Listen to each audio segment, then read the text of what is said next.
말씀 제목이 자기 신의 해결책이 아니라 하나님의 해결 방법을 기다려라. 자신의 해결책이 아니라 하나님의 해결 방법을 기다려라. 자, 이스라엘과 베냐민이 전투가 일어나서 베냐민 백성들이 25,000명이 다 죽었어요. 다 죽고 보니까 이제 남은 사람들이 약 600명, 한 400명, 600명 정도 남았는데요. 그러다 보니까 이들이 이스라엘 백성들이 전투하기 전에 맹세를 하였습니다. 어떤 맹세를 하냐면 누구든지 딸을 베냐민 족속에게, 베냐민 사람에게는 아내로 주지 않겠다. 이스라엘에게 있어서 이 맹세라는 것은 하나님의 맹세를 어기지 아니하면 하나님의 진노를 받게 될 것이다 라고 하는 그런 맹세예요. 그 맹세를 꼭 지켜야만 했죠. 그러니까 이들 안에서 한 지파가 이제 거의 멸절하게 되었어요. 그러다 보니까 이 사람들이 울면서 한 지파가 없어진 것을 후회하게 되고 울게 되는 것이죠. 자, 3절 한번 읽어봅시다. 3절 4절 시작. 이르되 이스라엘의 하나님 여호와여, 어찌하여 이스라엘에 이런 일이 생겨서 오늘 이스라엘 중에 한 지파가 없어지게 하시나이까 하더니 이튿날에 백성이 일찍이 일어나 거기 한 제단을 쌓고 번제와 화목제를 드렸느라. 자, 이래서 이제 이들이 정말 우리가 잘못했구나, 한 지파가 이렇게 멸절하게 된 것, 이 사건 우리가 잘못했구나 했는데, 그래서 하나님 앞에 예배를 드리죠. 번제와 화목제로 예배를 드린단 말이죠. 자, 그러면서 6절에 보니까 이런 말씀이 있습니다. 같이 읽겠습니다. 시작. 이스라엘 자손이 그들의 형제 베냐민을 위하여 뉘우쳐 이르되 오늘 이스라엘 중에 한 지파가 끊어졌도다. 자, 그 말씀 중요합니다. 이스라엘 자손이 그들의 형제 베냐민을 위하여 어떻게 했다고요? 뉘우쳤다라고 했어요. 뉘우쳤다. 이 뉘우쳤다라는 것은 회개했다라는 말이 아니에요. 그냥 안타까워했다 이런 말입니다. 우리가 이 첫 번째로 생각해야 될 것은 뭐냐면 베냐민 지파가 멸절하고자 하는 멸절되는 상황 속에서 이들이 사실은 이 잘못된 맹세, 베냐민 지파에게 딸을 시집을 보내지 않겠다라고 하는 이 맹세를 하나님 앞에 잘못했습니다 라고 이렇게 회개하면서 통곡하면서 돌이키면 되는데, 그저 안타까워하고 그저 뉘우치고 뒤에 가서 제가 말씀을 드리겠지만 자신의 해결책을 제시하고 있다는 거예요. 그래서 이 말씀을 통해서 우리가 첫 번째로 배워야 될 게 무엇이냐면, 회개라는 것은 단순한 뉘우침이 아니라는 거예요. 내가 죄를 범했구나 라고 하는 그냥 안타까움이 아니라는 것입니다. 회개라는 것은 그 죄에 대해서 마음을 찢고 통곡하고 다시는 내가 그런 죄를 짓지 않겠노라 라고 하는 하나님 앞에서의 눈물의 통곡이죠. 그래서 마치 그 서울에서 출발해서 부산으로 가는 사람이, 죄를 범하면서 대전까지 가는 사람이 이것은 잘못된 길이구나, 다시 돌아서 서울로 돌아오는 그 돌이킴 자체가 회개라는 것입니다. 자, 우리가 말씀을 한번 보겠습니다. 시편 51편 한번 찾아봅시다. 시편 51편 16절 17절 우리 설교 시간에도 한번 읽은 적이 있는데요. 시편 51편 16절 17절 한번 읽겠습니다. 시편 51편 16절 17절. 주께서는 제사를 기뻐하지 아니하시나니 그렇지 아니하면 내가 드렸을 것이라. 주는 번제를 기뻐하지 아니하시나이다. 하나님께서 구하시는 제사는 상한 심령이라. 하나님이여 상하고 통회하는 마음을 주께서 멸시하지 아니하시리라. 하나님은 예배 기뻐하지 않으세요. 하나님은 번제를 기뻐하지 않으세요. 제사를 기뻐하지 않으세요. 하나님이 정말 기뻐하시는 건 뭐냐면 죄에 대해서 슬퍼하는 마음, 통곡하는 마음, 상한 심령. 주님, 내가 정말 죄인이었군요. 내가 정말 이런 나쁜 죄를 지었군요 라고 하는 통곡하는 마음이 하나님께서 가장 기뻐하시는 마음이라는 거예요. 그런 통회하는 마음, 상한 마음, 가난한 마음, 이런 마음들은 하나님께서 멸시하지 않는다라는 것입니다. 이것을 지금 이 말씀이 시편 51편이 다윗이 밧세바를 범하고 지은 시지 않습니까? 성경에는 다윗이 밧세바를 범한 사건, 이 사건 외에는 하나님의 마음에 합한 사람이 다윗이었다라고 했습니다. 정말 회개한 거죠. 통곡한 거죠. 그 자리에서 돌이킨 거죠. 우리가 한번 누가복음 15장 17절 한번 읽겠습니다. 누가복음 15장 17절 같이 읽겠습니다. 누가복음 15장 17절 보면은 잃어버린 탕자의 아들의 이야기가 나옵니다. 그 아이들이 어떻게 했는지 15장 누가복음 16절 16절부터 읽겠습니다. 시작. 그가 돼지 먹는 쥐업 열매로 배를 채우고자 하되 주는 자가 없는지라. 이에 스스로 돌이켜 이르되 내 아버지에게는 양식이 풍족한 품꾼이 얼마나 많은가. 나는 여기서 줄여 죽는구나. 내가 일어나 아버지께를 가서 이르기를 아버지, 내가 하늘과 아버지께 죄를 지었사오니 지금부터는 아버지의 아들이라 일컬음을 감당하지 못한다나이다. 나를 품꾼의 하나로 보소서 하리라 하고 이에 일어나서 아버지께로 돌아가니라. 거기까지죠. 자, 보십시오. 17절에 이에 스스로 돌이켜, 18절에 내가 일어나 아버지께로 가서, 그리고 20절에 보면 이 탕자가 이에 일어나서 아버지께로 돌아갔다. 이렇게 성경은 기록하고 있습니다. 이것이 바로 회개라는 것이에요. 이스라엘 백성들 안에 있어야 될 회개는 바로 이런 회개였어요. 하나님, 우리가 정말 잘못된 맹세를 하였구나.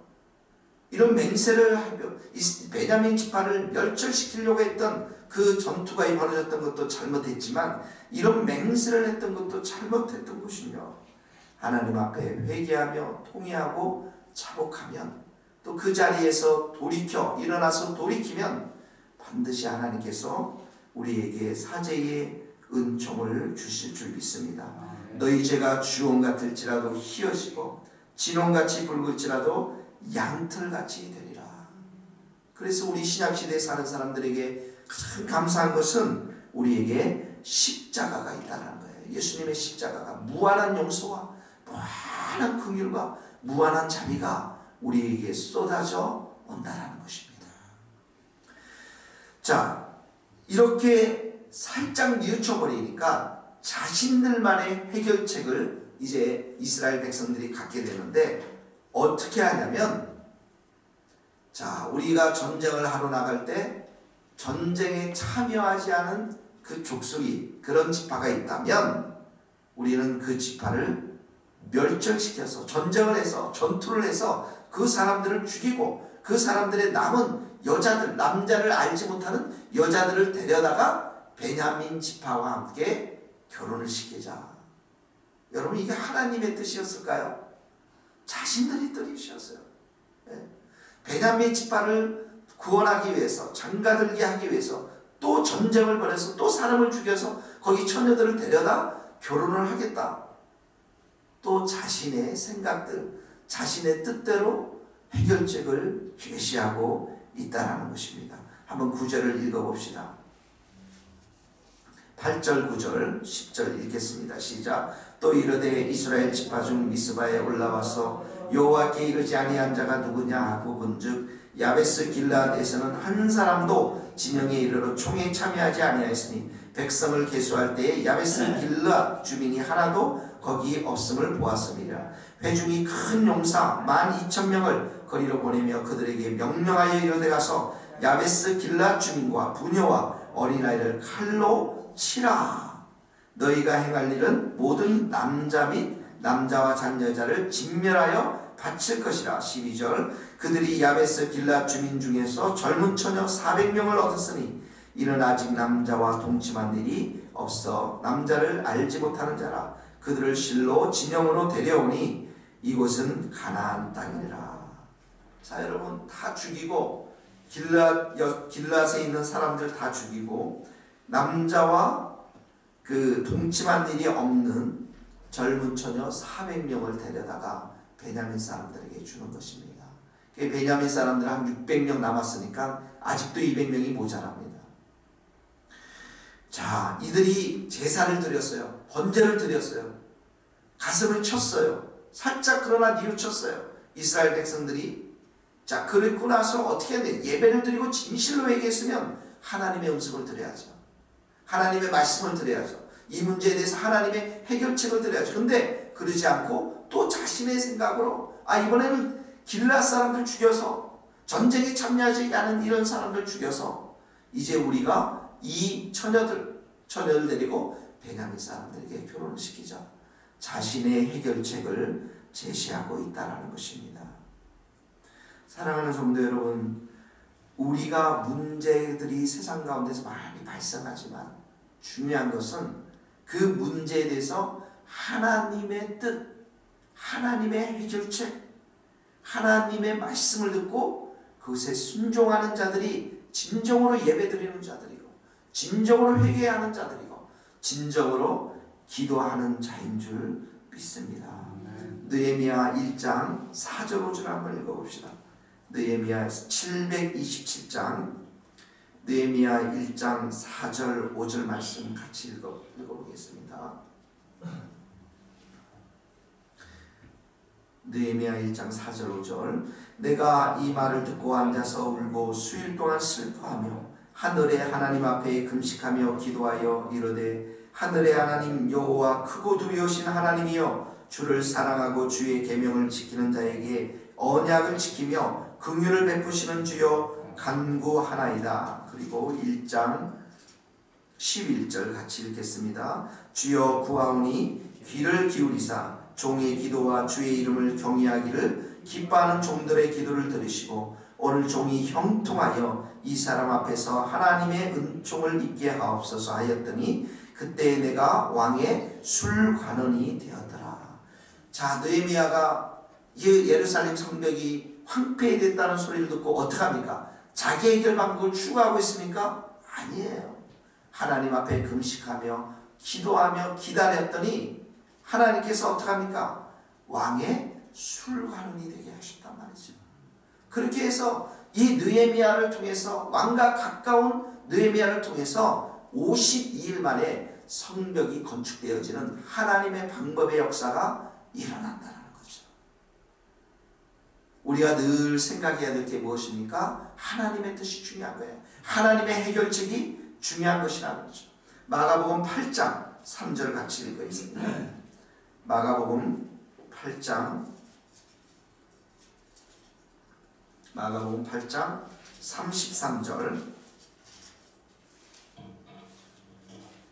33절 34절 마가복음 8장 33절 34절 시작.